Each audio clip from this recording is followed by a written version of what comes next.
1968. We'd been riding west in the green-paneled station wagon for the better part of 3 days when our cargo trailer came unhinged. We saw it overtaking us in the right-hand lane. "Look, that car's passing on the wrong side of the road," announced my big sister, Allison, who at 8 was old enough to know. "And look, no one's driving, and it's going all wild." We gawked, open-mouthed, at the trailer shimmying beside us, swaying like a drunk. Fiery sparks kicked up where the metal hinge scraped hard over asphalt. "Holy cow, our things!" my mother gasped. "Our whole life, Dawn! It's getting away!" Her hands fluttered to the half-open window as if she might be able to reach out and stop the runaway trailer with her bare fingers. We were driving on Interstate 80, well into Nebraska. A few miles back, my father had swerved left to avoid 3 enormous hay bales bouncing off a truck. Apparently, our trailer had come loose from the jolt, past us on a decline. Now it was a good bit ahead of us, threatening to rear-end a blue VW bus. My father veered into the right-hand lane behind the trailer and blared his horn until the bus jerked out of the way, just in time, before the trailer would have smashed into it. After that, there was nothing to do but tail it and wait for the worst. "Keep your distance, Dawn." My mother's voice was as taut as a telephone wire. "The darn thing's going to crash. It's going straight into that cornfield."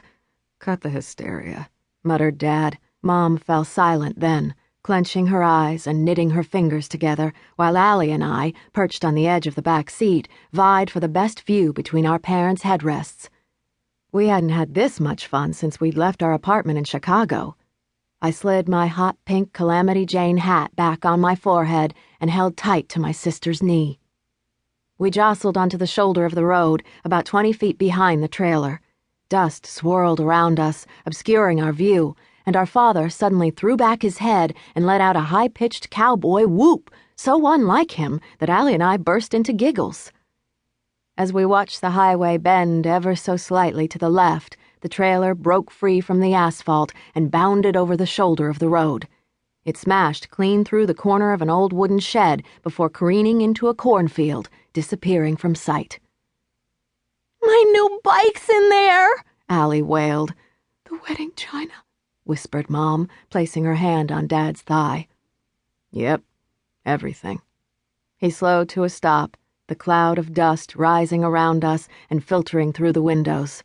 Some of it landed on the skin of my bare arm, coating the thin blonde hairs.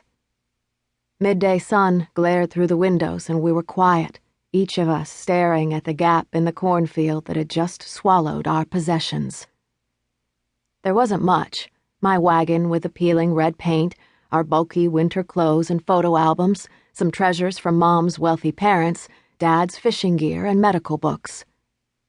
We'd left all the ratty second-hand furniture behind since it had come with the apartment. The idea was we'd buy all new stuff when we got west.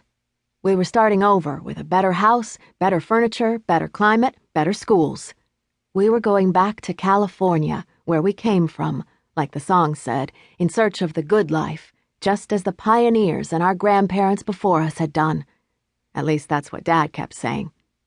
But this didn't seem to comfort Allison any. She burst into tears at the thought of losing her new bike.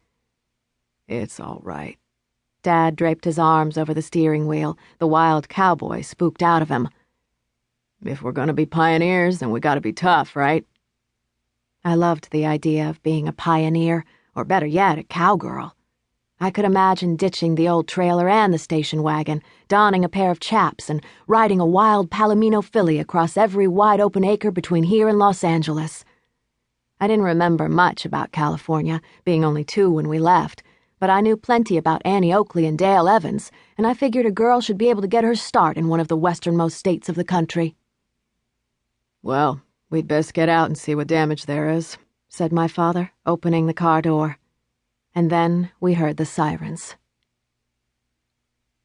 Half an hour later, Allie and I sat on the bumper of the Ford, watching as the tow truck hauled our trailer from the cornfield, as the police lights flashed and spun, as the brick-faced farmer, flanked by officers, barked words I couldn't understand.